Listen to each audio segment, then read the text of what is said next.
itulah dia. Oke, begitu.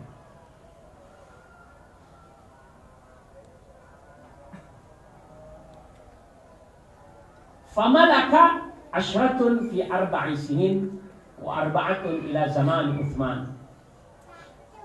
Akhirnya 14 orang ini, 10 di antara 14 memerintah selama 4 tahun. Lalu kemudian tinggal 4 orang lagi memerintah sampai zamannya Utsman. Habis Utsman. Zamannya Utsman total. Zamannya Umar ditaklukkan. Nah, Utsman memerintah habis total. Nah, total udah nggak ada ceritanya udah. Namanya Isra, namanya Persia, udah nggak ada ceritanya. Semua menjadi wilayah Islam. Nah, waqad futiha di zamannya Umar.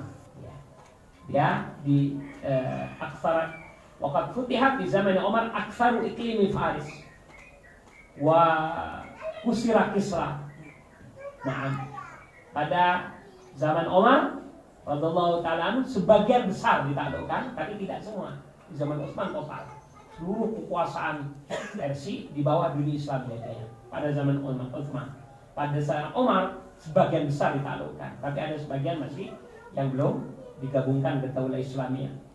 Nah, wa kasara Kisra balik, dan kemudian Umar bin Al-Khattab menghancurkan Kisra, singgasana Kisra, sebagai apa? Isyarat bahwa sudah tidak ada lagi istilah singgasana. Wa ahanahu ghayatan hawan. Nah, dan kemudian dihinakan itu Kisra dengan sangat terhina. Ya, kalau dia tidak segera menyerahkan.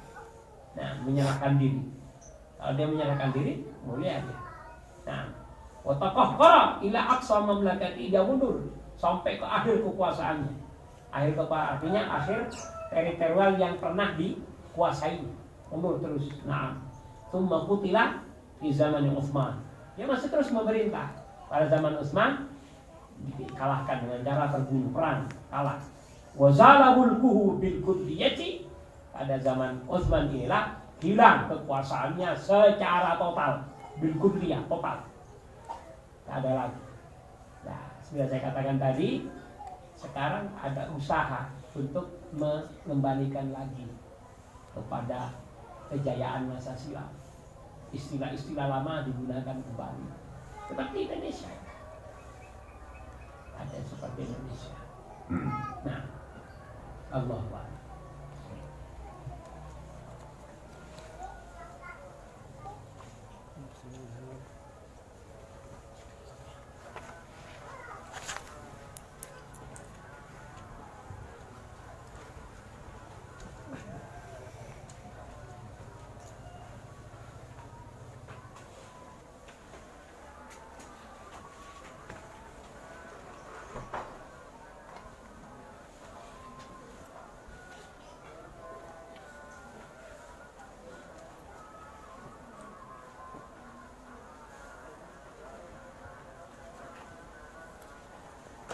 Assalamualaikum warahmatullahi wabarakatuh. Alhamdulillah wa syukurillah, la hawla wa la quwwata illa billah. Wassalatu wassalamu ala la nabiyya ba'da, Sayyidina Muhammad ibn Abdullah wa ala alihi wa sahbihi wa man walah. Amma ba'd. Alhamdulillah, pada hari ini kita ada pada hari ke-16 bulan Ramadan 1440 Hijriah. Ini semata-mata adalah anugerah dan hidayah dari Allah Subhanahu wa Ta'ala, karena tanpa hidayahnya lah kita tidak sampai pada maqam seperti ini, tidak sampai pada keadaan seperti ini. Kita wajib bersyukur kepada Allah Subhanahu wa Ta'ala atas semua itu, dan harus berharap agar senantiasa Allah Subhanahu wa Ta'ala memberikan hidayah, maunah inayah kepada kita. Amin ya rabbal alamin. Salawat dan salam semoga tercurahkan ke hadirat Nabi besar Muhammad sallallahu alaihi wasallam. Kita juga berterima kasih kepada beliau, karena jasa besar beliau lah kita menjadi orang-orang yang insyaallah selamat dunia dan akhirat. Salawat dan salam semoga selalu tercurahkan kepada beliau, kepada para sahabatnya, kepada keluarganya, dan siapapun yang mengikuti jejak langkah beliau sampai hari kiamat. Amin ya rabbal alamin. Kajian kita pada hari ini sampai pada halaman 35, yaitu fakrah kedua. Saya bacakan dulu redaksinya. Bismillahirrahmanirrahim. Qala al-musannif rahimahullah wa nafa'ana bihi wa bi ulumihi fid dharain amin. Bismillahirrahmanirrahim. Wa qad halala Ibnu Taimiyyah nususan syar'iyyatan ukhra ala hadzal minwan. Minha qaulul Khalil alaihi salam, Rabbi innahunna afdalna katsiran minan nasi. Wa qawluhu ta'ala wa ma zaduhum ghaira tatsbib. Wa qawluhu sallallahu alaihi wasallam, ahlakan nasa dirham wa dinaru wa ahlakan nisa al-ahmarani al-dhahabu wal harim. Wa qad halala Ibnu Taimiyah nususan syar'iyyatan ukhra. Al-Imam Ibnu Taimiyah, setelah kita ketahui bahwa beliau mengakui terhadap kemungkinan adanya majas, di mana majas itu berpuncak kepada takwil, atau lebih tepatnya takwil berpuncak kepada majas.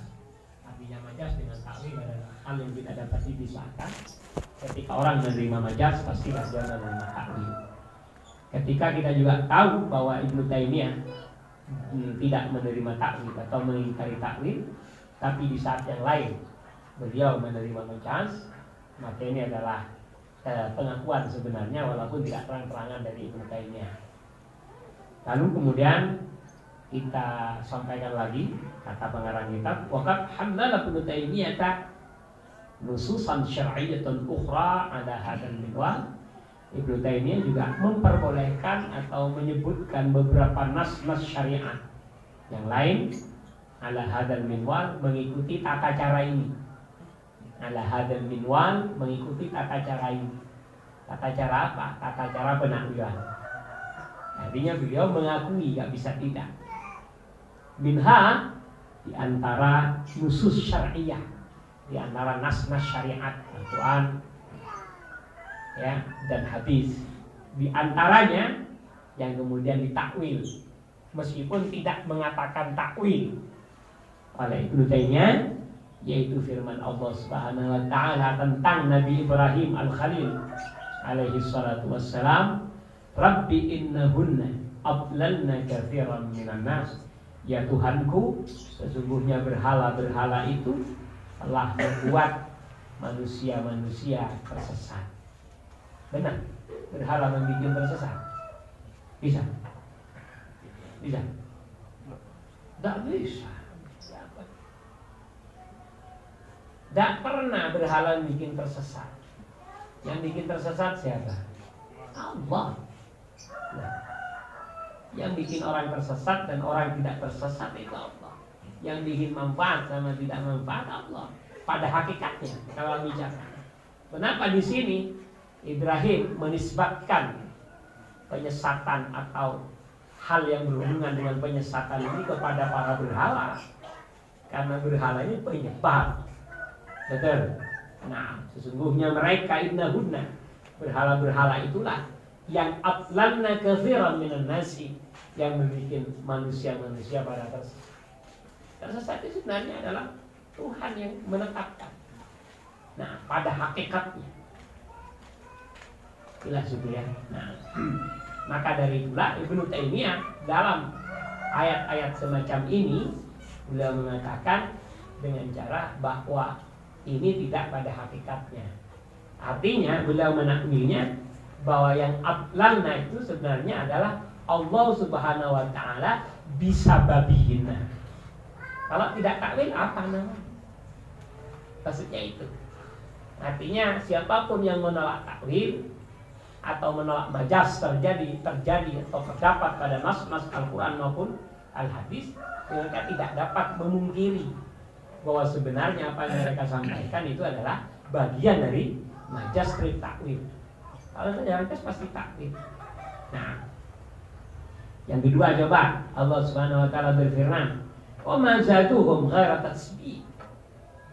Para berhala itu tidak menambahi mereka umat manusia kecuali tasbih, kecuali kecelakaan. Maksudnya hanyalah kecelakaan yang ditambahkan oleh para berhala. Kapan berhala? Berhala itu tidak dapat berbuat apa-apa. Tidak ada, dia nggak bikin celaka, nggak bikin mudarat. Kalau bikin celaka, berhala itu bikin celaka. Nggak mungkin Umar bin Al-Khattab kemudian atau siapapun itu tidak mungkin mengatakan engkau tidak nafi, tidak dar. Karena an-nafi dar itu Allah. Lihat namanya Allah. Ya nafi, ya dar, ada. Nah, itu dia. Memang yang membuat manfaat itu Allah, bikin mudarat Allah. Hakikatnya. Tapi setelah kita pelajari ada istilah ta'adduban.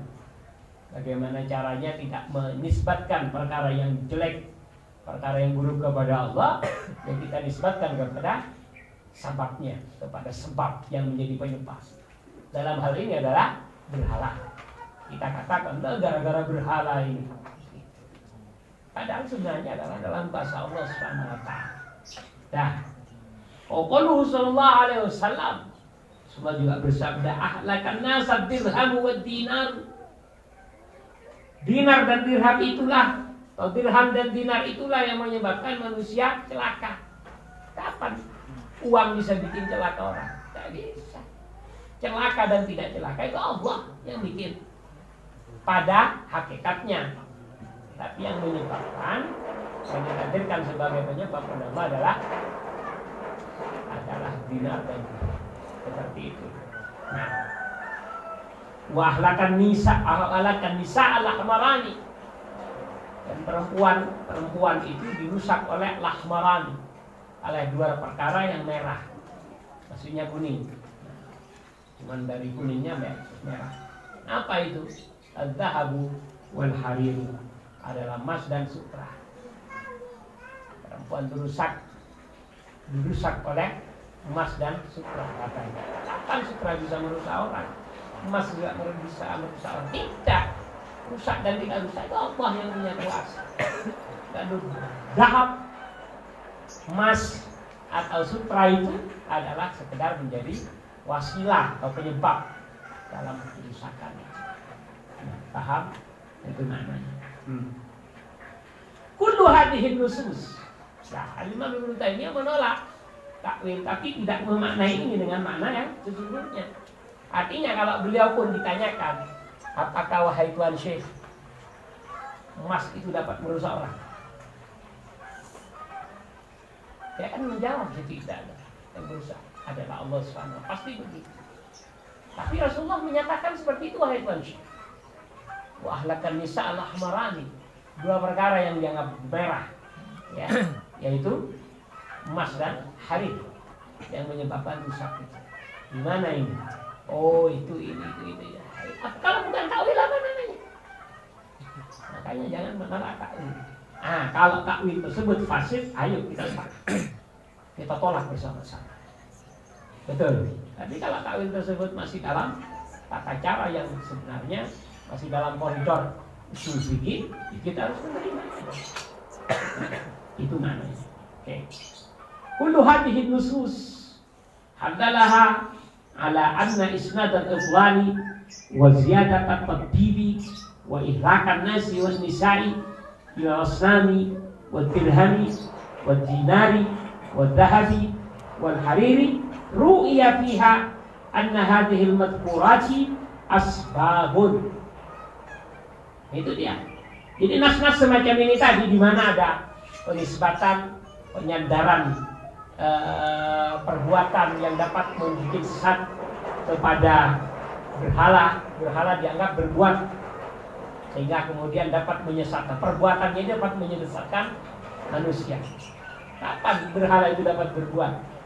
Kalau dapat berbuat bukan berhala namanya. Nah, dirham, dinar, lalu kemudian ziyadatut tatbih, kecelakaan yang kemudian bertambah-tambah, itu adalah dikatakan berhala yang menyebabkan, atau berhala yang merusak, atau yang dapat merusak perempuan adalah dinar, dirham, zahab, harir dan semacamnya itu. Yang dapat merusak manusia adalah dinar dan dirham. Yang dapat merusak perempuan adalah emas dan sutra. Semua itu ru'ya fiha anna hadhil madhkurati asbabun.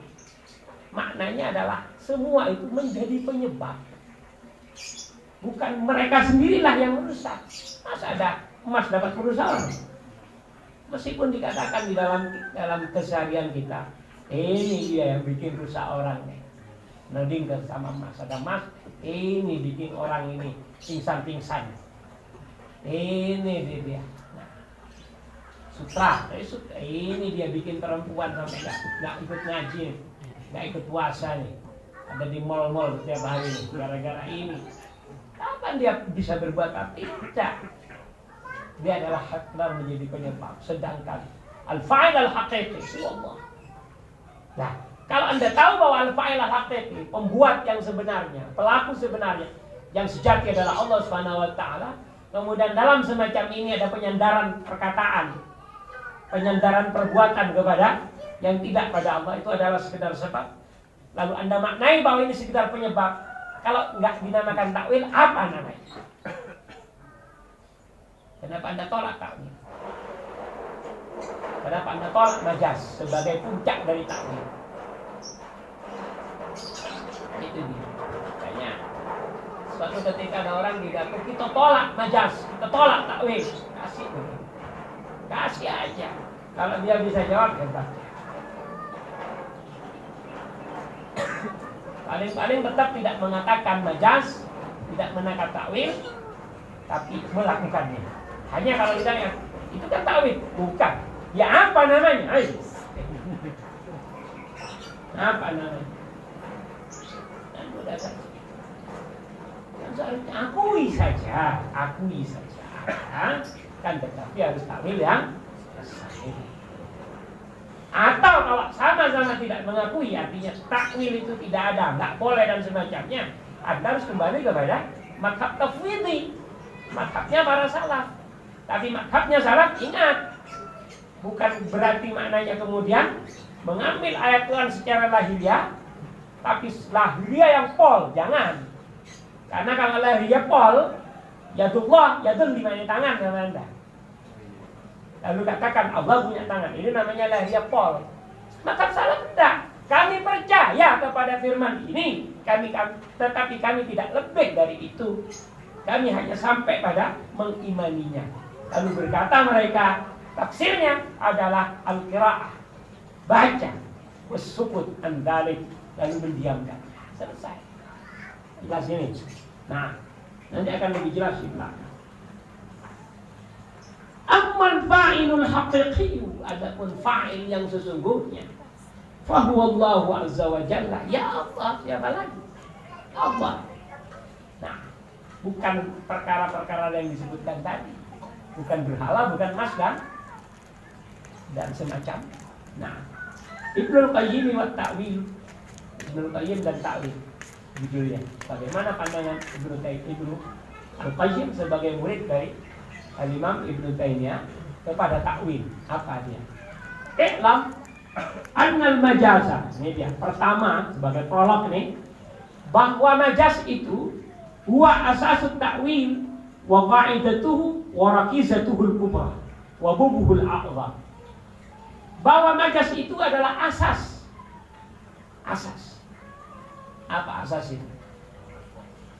Fondasi daripada takwil.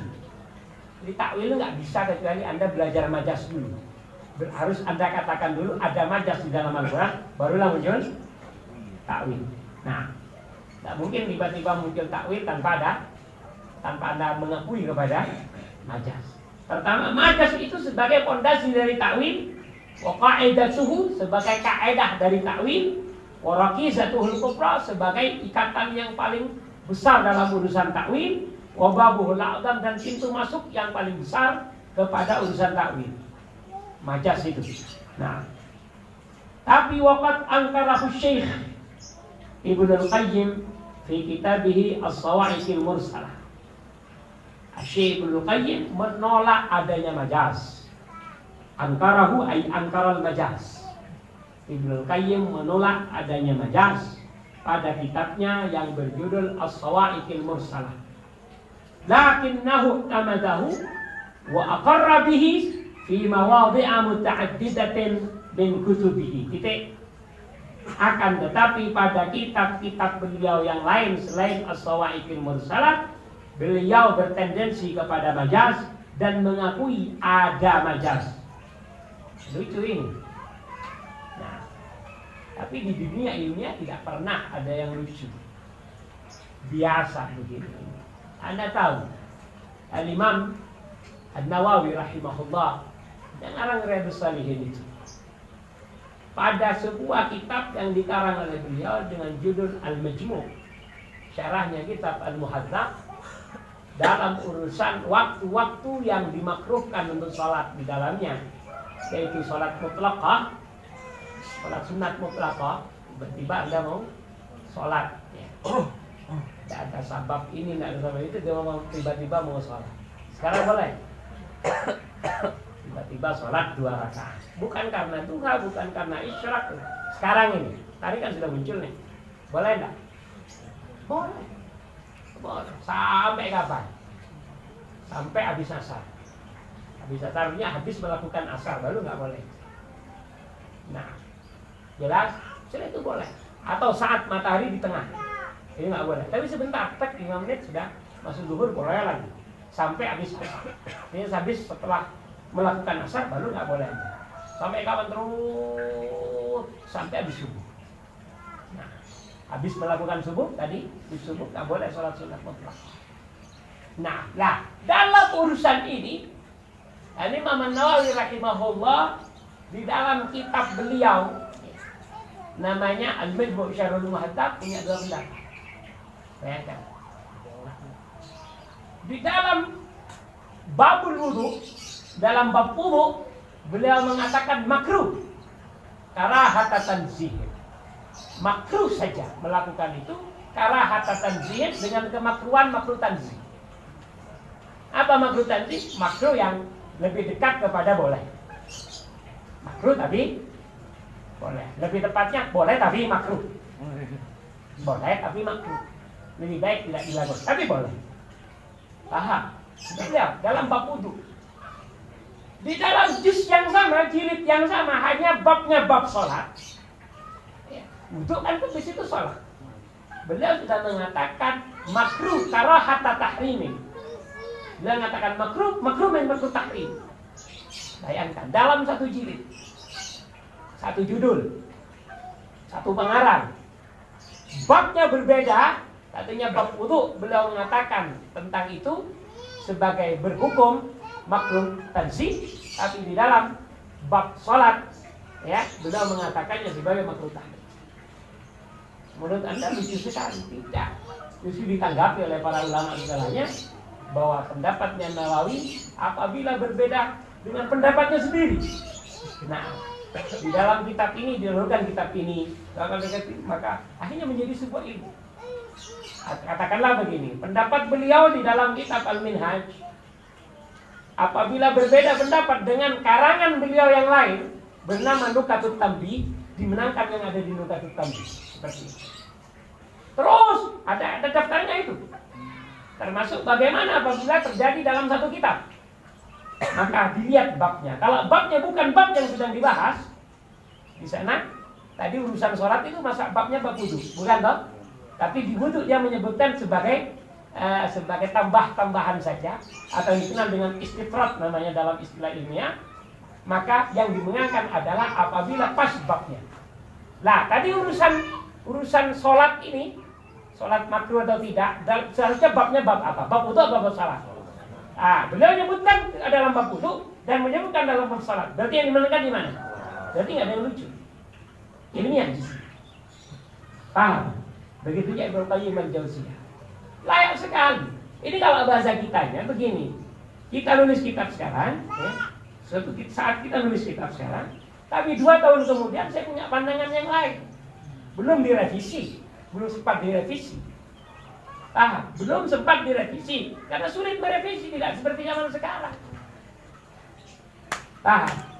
belum sempat direvisi, beliau sudah meninggal dunia, meninggalkan karangan yang lain yang justru kontra dengan pendapat yang pertama. Nah, inilah kemudian akhirnya menjadi hal yang bersifat ilmiah, dipelajari oleh orang-orang. Kira-kira kapan ini dikarang? Lebih dulu mana? Maka yang dimenangkan yang terakhir.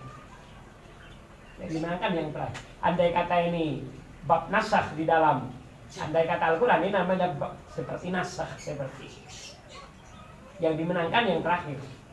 Seperti itu. Kalau diketahui bahwa ini turun dari Allah lebih akhir daripada yang ini, akan dimenangkan yang akhir. Seperti itulah. Wajar sekali seperti ini. Nah, beliau Ibnu Qayyim al-Jauziyah rahimahullah menyebutkan urusan majaz dengan cara mengingkarinya pada kitab As-Sawa'iqul Mursalah.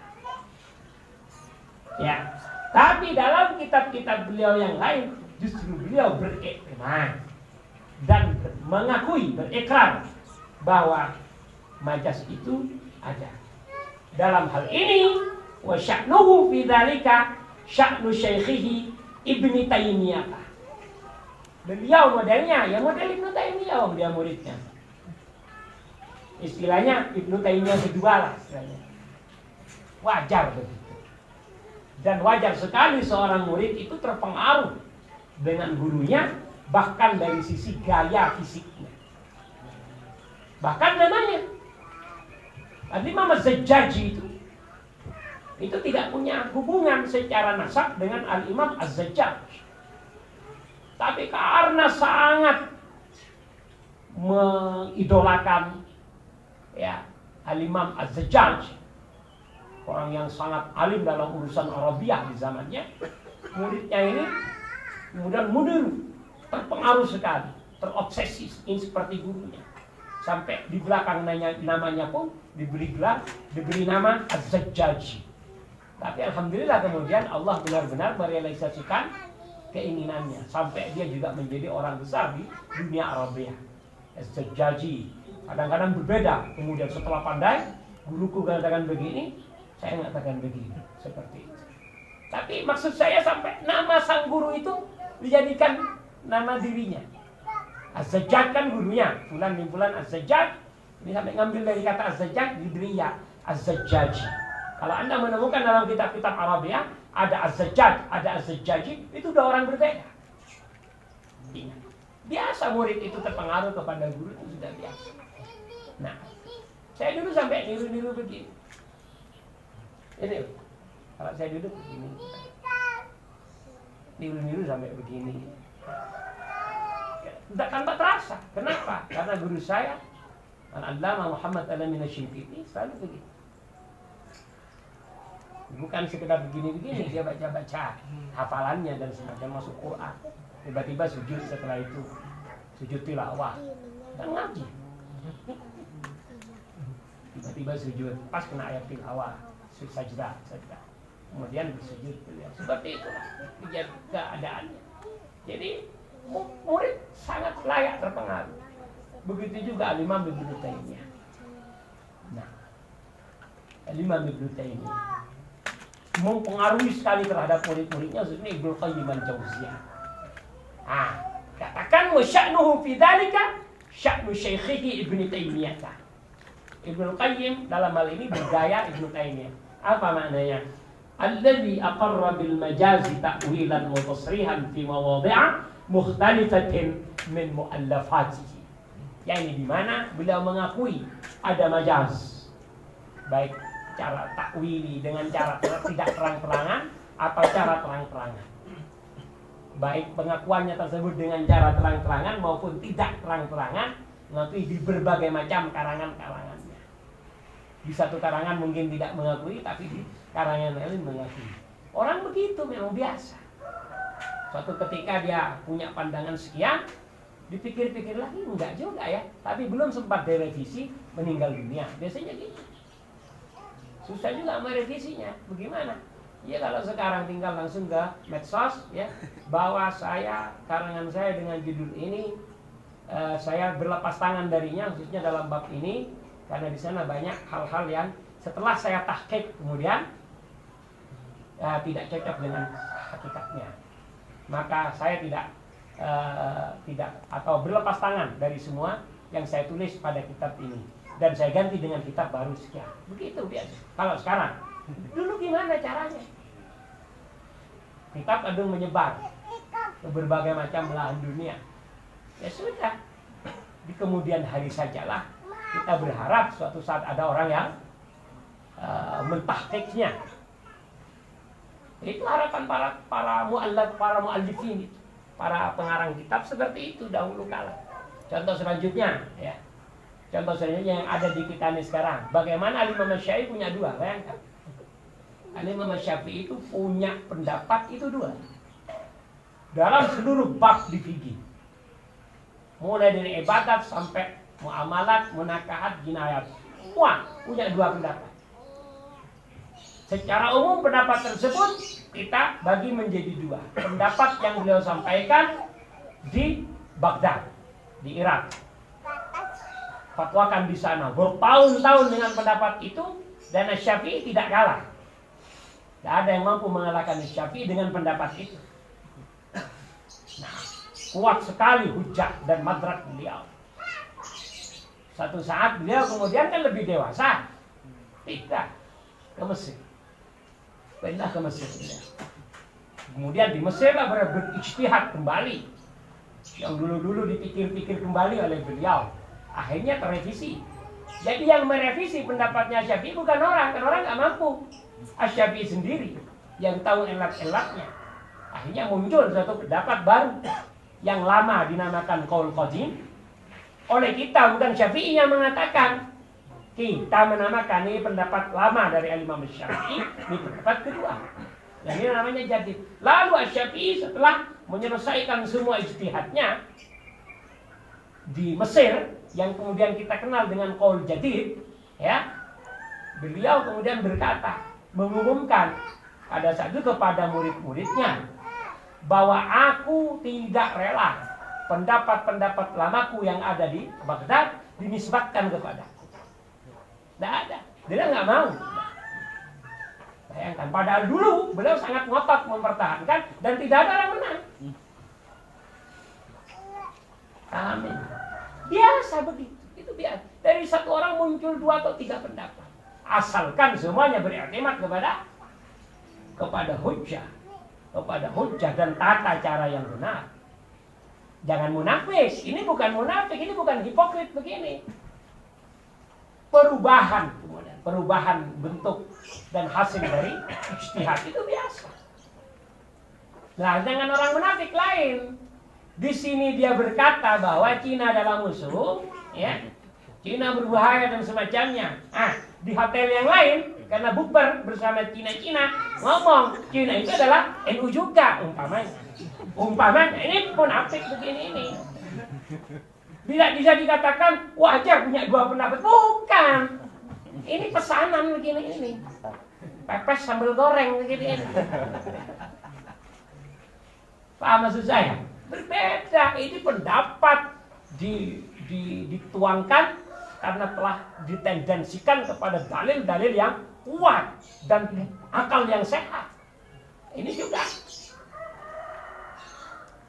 Akhirnya 2 pendapat. Lalu kemudian beliau ngomong, nah itu dia. Beliau sempat hidup lama di Mesir, ngomong, yang lalu aku berlepas tangan ya. Seperti itu. Yang lalu saya berlepas tangan ya. Padahal ternyata pendapat yang lalu pun itu tidak jauh dari pendapatnya Malik. Makanya madhab qadimnya Imam Syafi'i ini boleh dikatakan pinang dibelah 2 dengan madhab Malik. Dan rawi-rawinya kemudian yang terinspirasi dengan qaul qadim adalah Ahmad bin Hanbal. Muridnya dia, murid senior. Umurnya hanya 14 tahun lebih tua Imam Syafi'i. Nah, seperti itulah. Yang meriwayatkan qaul qadim adalah Ahmad bin Hanbal. Makanya pendapatnya Ahmad bin Hanbal dekat sekali dengan qaul qadim. Imam Syafi'i, kenapa qaul qadimnya dekat dengan mazhab Malik? Dia muridnya Malik. Pada saat itu masih terpengaruh dengan Malik. Tata cara berijtihadnya dan semacamnya. Makanya hasil ijtihadnya tidak jauh berbeda. Ketika ke Mesir, beliau tambah ilmu, ini itu tambah pengalaman. Biasa orang seperti itu. Bisa dipahami? Nah, begini pula lah.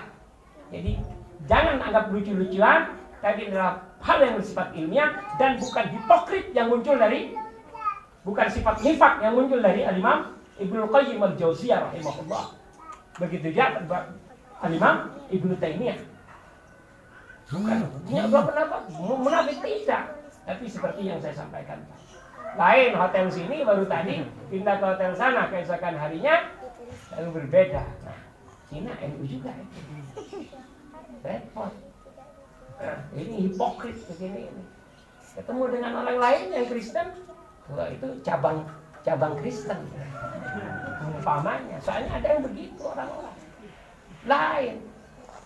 Apapun motivasinya ya nggak boleh menimbulkan seperti itu.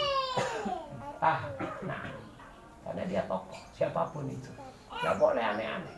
Nah, oke. Wa makna hada, adapun makna atau hasil dari penelusuran kita terhadap Ibnu Qayyim Al-Jauziyah, anna Ibnu Qayyim madhhabaini fil majaz. Ibnu Qayyim Al-Jauziyah punya dua madhab, berarti artinya punya dua pendapat. Ada pendapat lama, ada pendapat baru. Nah, pertama, madhaban muta'arafan masyhuran. Pendapat yang kita sudah kenal tentang itu dari Ibnu Qayyim. Apa itu? Huwal inkaru, yaitu pengingkaran terhadap majaz. Dengan sendirinya kalau majaz telah diingkari, berarti takwil pasti teringkari pula. Ini madhab yang dikenal dari pihak Ibnu Al-Qayyim. Nah, tapi di sana ada juga madhaban ghaira masyhurin. Madhab yang diakui juga oleh Ibnu Qayyim tapi tidak masyhur dari beliau, huwal ikraru, yaitu pengakuan terhadap majaz, tentu dengan takwilnya nanti diakui ada. Nah, wal ikraru bil majazi indana huwa ainut ta'wil. Kalau sudah mengakui majaz, ya itu berarti Anda mengakui takwil. Karena takwil itu kan bagian dari majaz. Memaknai tidak pada sebenarnya. Ditambahi, dikurangi, disesuaikan dengan agar tidak terjadi makna yang menyimpang. Seperti tadi Allah datang pada kita idza jaa rabbuna umpamanya. Masa Allah ketika datang pada kita, maksudnya ketika datang Allah gimana? Atau nazala rabbuna kulla lailatin ila sama'id dunya. Apa maknanya? Yani datang perkaranya, datang urusannya, kan begitu. Kan kita nambahin berarti. Itu takwil toh?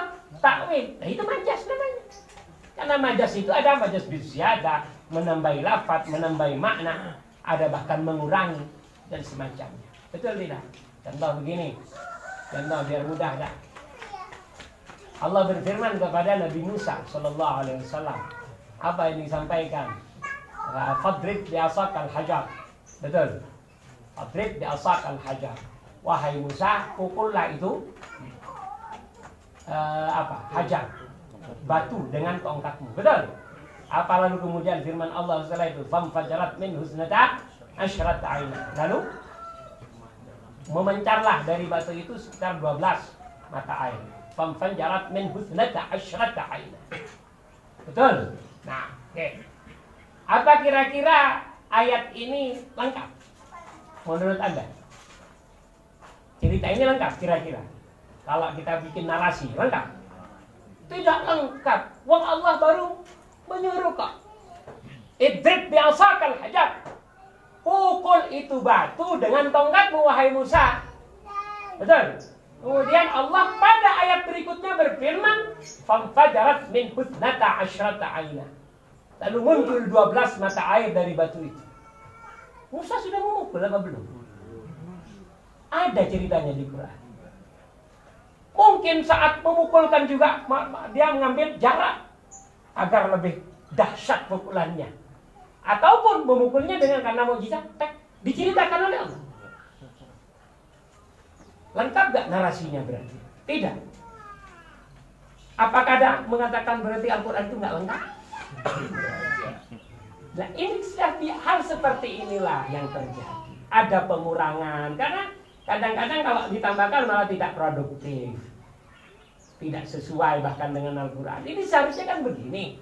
Kalau mau lengkapan nih cerita, nih narasinya. Idrak bi asakal hajar. Wahai Musa, pukullah batu itu dengan tongkatmu. Fadaraba Musa, minimal. Lalu Musa memukulkan tongkatnya kepada batu itu, lalu pecah. Ya, dan dari pecahan itulah muncul 12 mata air. Yang tidak disebut apa berarti? Narasi tentang lalu Musa menukul batu itu, lalu batu itu setelah dipukul pecah. Dari pecahan itulah baru menjadi, itu yang baru disebutkan oleh Allah. Tapi ada beberapa hal yang tidak disebut, minimal 2. Betul tidak? 2, yaitu pemukulan Musa, lalu pecahnya batu. Ini nggak disebut. Barulah famfadarat min husdan, kemunculan lalu muncul. Ini kalau tidak dikatakan takwil apa namanya? Masa tiba mungkinkah Allah sekedar menyuruh lalu kemudian famfajarat? Tidak, apalagi fa pada lafaz famfajarat itulah yang kita pahami sebagai sabab, sebagai jawab bahwa ada perkara yang dibuang di sana. Fa itulah yang menyebabkan famfajarat itulah yang menjadikan dalil bahwa ada beberapa hal yang dibuang sebelumnya. Setelah ini maka famfajarat. Maka muncullah 12 mata air. Paham? Kalau nggak tahu apa namanya?